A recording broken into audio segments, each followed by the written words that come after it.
বৃষ্টির জন্য দোয়া করলো, এটা নিয়ে একদল হাসাহাসি করলো। আবহাওয়া বার্তা যখন বলছে যে আজকে থেকে ঠান্ডা লাগবো, ঠান্ডা নামবো আর বৃষ্টি পড়তে পারে, তখন এই মৌলবী একটা ঘোষণা দিয়ে দিছে কালকা বৃষ্টি প্রার্থনার নামাজ হবে। ওই রোদ্রের নিচে যায় হাত তুইলা দোয়া করে নামাজ পড়া শুরু করছে। এই যে দেখেন না, বৃষ্টি বন্ধ ছিল, একজন আলেমে দিন বৃষ্টির নামাজ পড়ছে না, শেখ আহমদুল্লাহ সহ আরো বড় বড় আলেমরাও পড়ছে অনেক জায়গায়। বৃষ্টির জন্য দোয়া করলো, এটা নিয়েও একদল হাসাহাসি করলো। মানে ভাবসাব এমন যে বৃষ্টি না আসলে কি হবে, এরকম একটা ভাবসাব। তো মনে রাখতে হবে বৃষ্টি আল্লাহর গজব। আল্লাহ যখন গজব হিসাবে বৃষ্টি না দেয়, আর কিছু মানুষ ভাবসাব ধরে আর বুঝায়, আরে থুর এগুলা কি আন্দাজি, হুজুররা বৃষ্টির জন্য দোয়া করে আর এটার জন্য হাসাহাসি করে, তো বুঝতে হবে যারা হাসাহাসি করে তারা ওই জাতীয় মানুষদের মতো যারা 3 বছর বৃষ্টি না পেয়েও গজবের অপেক্ষা করছিল, এরাও গজবের অপেক্ষা করে। এই জন্য যারা গজবের অপেক্ষায় আছে এদের থেকে আমাদের দূরত্ব বজায় রাখা দরকার। বৃষ্টি নামাজ পড়ে হাসে। আমার সাথে কি তোমরা এমন কিছু নাম নিয়ে ঝগড়া করতে চাও যে নামগুলা তোমরা রাখছো আর তোমাদের বাপ দাদারা রাখছে? বৃষ্টির একটা দেবতা, এটার একটা নাম রাখছো। এরা কি করছে? বিভিন্ন দেবতার নাম রাখছে। ওয়াদ্দুন একটার নাম সুয়া, একটার নাম ইয়াগুস, আরেকটার নাম ইয়াউক, আরেকটার নাম নাসরুন। আবার তাফসীরের কিতাবে আরো অন্যান্য নামও আসছে। সামুদ সম্প্রদায়, আদ সম্প্রদায়ের পরের সম্প্রদায় সামুদ, এরাও এই 5 খোদার ইবাদত করত। তো বলতেছে তোমরা কি এমন কিছু নাম নিয়ে আমার সাথে ঝগড়া করতে চাও যে নামগুলা তোমরা রাখছো আর তোমাদের বাপ দাদা যারা তারা রাখছে, এমন কিছু নাম নিয়ে আমার সাথে ঝগড়া করতে চাও? ফান্তাজিরু, অপেক্ষা করো আযাবের। ইন্নী মাআকুম মিনাল মুনতাজিরিন, আমিও তোমাদের সাথে অপেক্ষা করতেছি। এরা কয় ঠিক আছে, দেখি কি গজব আসে। নাউজুবিল্লাহ। এদের উপর প্রথম গজব আসলো অনাবৃষ্টি। বৃষ্টি বন্ধ হয়ে গেল, টানা 3 বছর বৃষ্টি নেই। কয় বছর? 3 বছর বৃষ্টি নেই। এই যে 3 বছর বৃষ্টি নাই, এরপরেও তাদের মাঝে বুঝ আসতেছে না যে আমাদের সঠিক পথে ফিরে আসা দরকার। কোনো বুঝ নাই। বৃষ্টি বন্ধ। বৃষ্টি বন্ধ হওয়ার পর এই যে দেখেন না, বৃষ্টি বন্ধ ছিল, এই 3 বছর বৃষ্টি না হওয়ার কারণে ফসলাদির এমন অবস্থা হয়েছে, মাটিগুলা এত শক্ত হয়ে গিয়েছে। এরপরেও তারা হুদ নবীর কথা শুনে না। আল্লাহ পাক রব্বুল আলামিন এক পর্যায়ে তাদের উপর 7 রাত এবং 8 দিনের একটা গজব দিলেন। কয়দিন? 7 রাত 8 দিন। সালেহ নবীকে সামুদ সম্প্রদায় প্রস্তাব দেয়, সালেহ তুমি আমাদেরকে যে দাওয়াত দাও, আমরা তোমাকে একটা চ্যালেঞ্জ জানাইতে চাই। সালেহ নবী বললেন, কি চ্যালেঞ্জ? সামুদ সম্প্রদায় কয়, অমুক জায়গায় মেলা হবে, ওই মেলার মধ্যে তুমি আসবা, আসার পর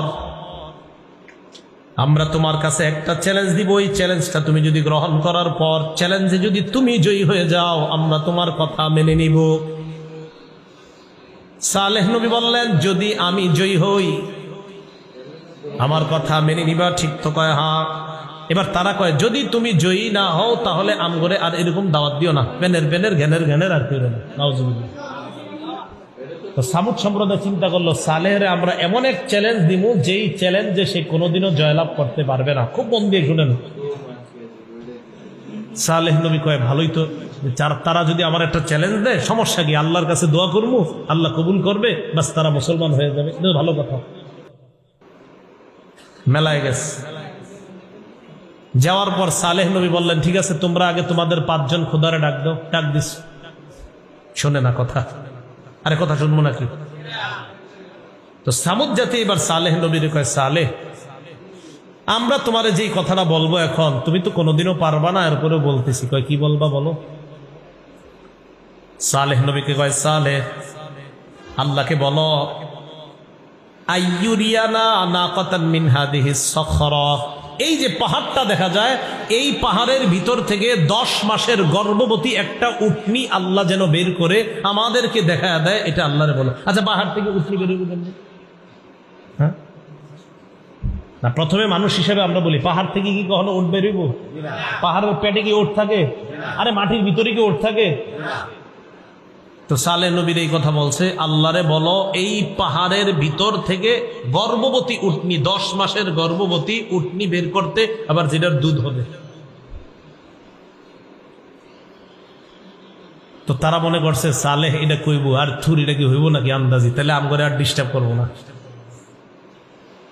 সালেহ নবী নামাজের মধ্যে দাঁড়িয়ে গেলেন, আল্লাহর কাছে দোয়া করতে থাকলেন। এক দিক দিয়ে সালেহ নবী দোয়া করতে থাকলেন, অন্য দিক দিয়ে সামুদ সম্প্রদায় তাকায় দেখে পাহাড়ের পেট ফেটে আল্লাহ পাক রব্বুল আলামিন গর্ভবতী উটনি বের করে দেয়।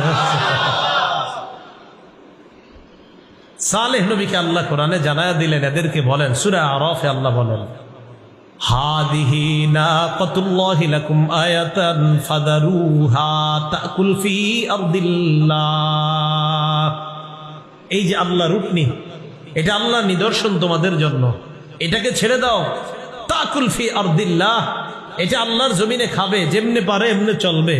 ওয়ালা তামাসসুহা, এটার গায়ে টাচ করবা না, স্পর্শ করবা না। যদি করো খারাপ ভাবে স্পর্শ, ফায়াখুযাকুম আযাবুন আলীম, তাহলে যন্ত্রণাদায়ক শাস্তি তোমাদেরকে পাকড়াও করবে। আরেকটা নিয়ম বলে দিয়েছে কি, হাদিহি নাকাতুল্লাহা শিরবু ওয়া লাকুম শিরবু ইয়াউমিম মা'লুম।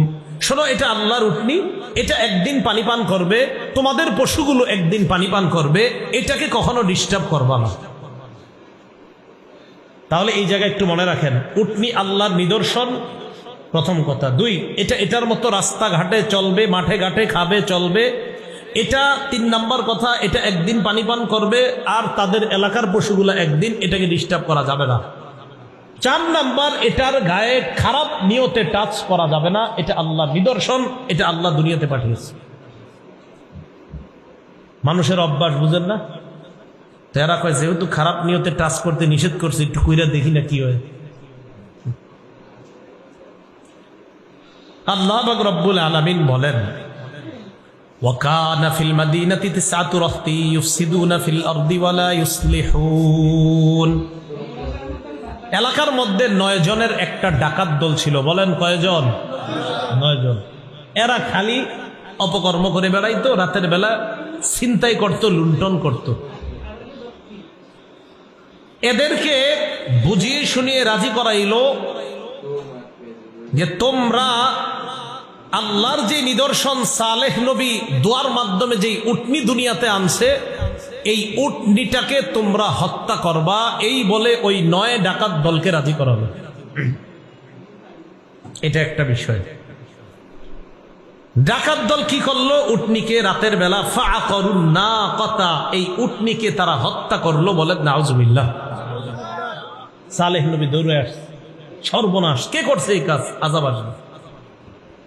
সালেহ নবী তো জানে যে আল্লাহ আমাকে জানায় দিবে এটা কারা করছে। ওই 9 ডাকাত দল চিন্তা করলো, আমাদের ব্যাপারটা যদি সালেহ নবী জেনে যায় তাহলে তো আমরাও সমস্যায় পড়বো। এক কাজ করি, আজকে রাতে সালেহ নবীরই দুনিয়াতে বিদায় করে দিই। কি করলো? তাকাসামু বিল্লাহি লানুবাইয়িতান্নাহু ওয়া আহলাহু। এই ডাকাত দল শপথ করলো যে আজকে রাত্রেই আক্রমণ চালায়া সালেহকে আর তার পরিবারকে শেষ করে দিব। 19 পারার শেষ নাম্বার পৃষ্ঠা, খুব সুন্দরভাবে আছে, দেখবেন। قالوا تقاسموا بالله لنبيتنه واهله ثم لنقولن لوليه ما شهدنا مهلك اهله وانا لصادقون। 9 জন শপথ করলো, আজ রাতেই সালেহ নবীকে হত্যা করব, রাতের বেলা অতর্কিত হামলা চালাবো। সালেহের পরিবারকে হত্যা করার পর তার অভিভাবকরা যদি কেউ জিজ্ঞাসা করে, আমরা শপথ খেয়ে বলবো। আচ্ছা, এরা শপথ খাওয়ার কি দরকার আছে? আমগরে জিগাইব? মানে ডাকাতরা তো জানে যে এই জাতীয় অপকর্ম ঘটলে আমগো উপরে সন্দেহের তীর আসবে, আর যদি আসে আমরা বলবো না না না আমরা ছিলাম না, ওই যে চোরে কলা কে চুরি করছে করে, আমরা না আপনি জিজ্ঞাসা করছেন, আপনি না। তো এরা আগে থেকেই বলতেছে, আমরা বলবো মা শাহিদনা মাহলিকা আহলি ওয়া ইন্না লাসাদিকুন, যে এই হত্যাকাণ্ডের সাথে আমরা জড়িত না। মানে আগে থেকে পুরা নিয়ত কি বলবে। এবার তারা চক্রান্ত করলো, ওয়া মাকারু মাকরা, তারা চক্রান্ত করলো, ওয়া মাকারনা মাকরা, আমি আল্লাহ চক্রান্তের সমুচিত জবাব দিয়ে দিলাম।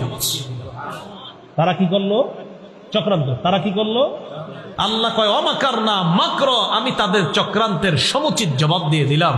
এজন্য ইসলাম মুসলমানকে ধ্বংস করার চক্রান্ত যদি কেউ করে, তাদেরকে আল্লাহ সমুচিত জবাব, আজ হোক কাল হোক, ঢিল দিতেছে এমন ধরা ধরবে তো সমুচিত জবাব দিয়ে দিবে। সঠিক বিষয়কে কখনো শেষ করার ষড়যন্ত্র করা যাবে না, যদি করেন তা আপনি শেষ হয়ে যাবেন। আল্লাহ বুঝার তৌফিক দান করেন। রাতের বেলা সত্যি গেছে সালেহ নবীরে মারতে, পাহাড়ের পিছনে গিয়ে লুকিয়ে আছে। তাফসীরের কিতাবে আসছে প্রথমে হামলা চালাইছে, যেই মাত্র হামলা করতে যাবে কে যেন উল্টা তাদের উপর হামলা চালায়। কেউ নাই, কিন্তু আশেপাশে কেউ নেই। কয়বার হলো?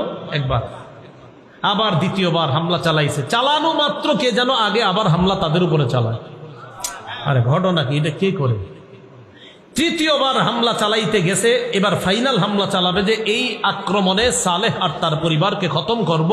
এবার তারা যখন ফাইনাল আক্রমণ করতে গেছে, কে যেন তাদের উপর ফাইনাল আক্রমণ করে তাদেরকে শেষ করে দিচ্ছে।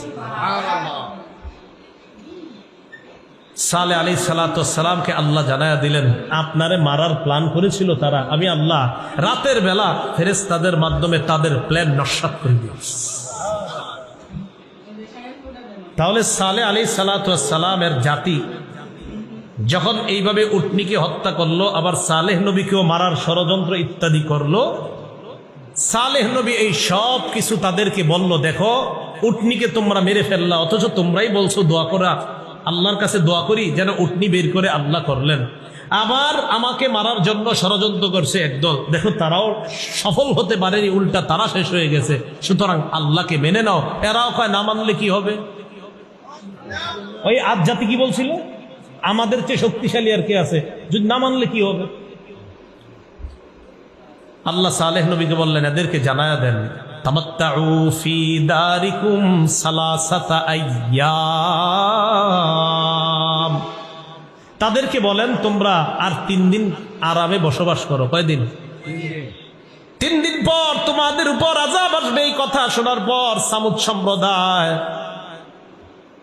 মানে আমি মাঝে মাঝে চিন্তা করি, দেখেন বলে দিছি কিন্তু যে 3 দিন পরে গজব আসবে। আমি চিন্তা করি এই যুগে যদি আল্লাহ কোন নবী পাঠাইতেন আর ওই নবী যদি বলে ফেলতেন যে 3 দিন অপেক্ষা করো গজব আসবে, আল্লাহ জানে আমরা কি বলতাম। নবী তো আর আসবে না, তো চিন্তা করি যে আমাদের কাছে যদি এরকম কোন নবী এসে বলতেন যে আর 3 দিন অপেক্ষা করো, 3 দিন পরে গজব এসে সব শেষ হয়ে যাবে। আমি চিন্তা করি এরকম যদি হতো, হবে না তো, হলে আমরা কি বলতাম আল্লাহ জানে। সালেহ নবী যখন বললেন আর 3 দিন অপেক্ষা করো, 3 দিন পর গজব আসবে, এরা কি, এদের অ্যাকশন কি হলো? আন্দাজ। আমি জানি না আমরা কি বলতাম, কিন্তু এরা বলছে কি, এরা এদের মতো করে চলতে থাকলো 3 দিন। চিন্তা করেন 3 দিন পর গজব আসবে। একজন নবী বলছে, কোন নবী? যেই নবী ইতিমধ্যে দোয়ার মাধ্যমে মুজিজা প্রদর্শন করলো, আবার অনেকগুলা ঘটনার মাধ্যমে বলল দেখো আল্লাহ আছে, এরপরেও বললেন 3 দিন পর সেই আল্লাহ গজব দিবে। এরা সুন্দর আরামসে দিন কাটায় আর কয় থুর আন্দাজি, এর কথা এগুলো কে বিশ্বাস করে? 3 দিন পর ফাআখাযাতহুমুস সাইহা, প্রচন্ড একটা আওয়াজ আসলো। তাফসীরের কিতাবে আসছে প্রথমে হালকা ঠান্ডা বাতাসের মতো আসছে। এরা কয় এটা তো আমাদের জন্য আরো ভালো দেখি। সালেহ কয় গজব, কই গজব? এই ঠান্ডার মধ্যে আস্তে আস্তে আস্তে আস্তে এমন বিকট আওয়াজ শুরু হলো তাদের উপর, গজব এসে তাদেরকে ধ্বংস করে দিল। আল্লাহ পাক রব্বুল আলামিন বলেন, তাদের ঘর বাড়িগুলা এখনো তাবুকের আগে যদি এখান দিয়ে যাও তোমাদের সামনে স্পষ্ট। নবী তাবুক যুদ্ধে যাওয়ার সময় সাহাবাদেরকে বললেন, সাবধান, এখানে বেশিক্ষণ থাইকো না, তাড়াতাড়ি এটা পার হও। কেন? আমি আশঙ্কা করি না জানি তোমাদের উপর ওই গজব আসে, যেই গজব জালেম সম্প্রদায় সামুদ জাতির উপর আসছে, আমার উম্মতের উপর যেন না আসে, তাড়াতাড়ি পালাও। তাহলে সামুদ জাতিকে ধ্বংস করলেন কে? আদ জাতিকে ধ্বংস করলেন কে? বলেন তো, আদ জাতির নবীর নাম কি? হুদ। সামুদ জাতির নবীর নাম কি? সালেহ।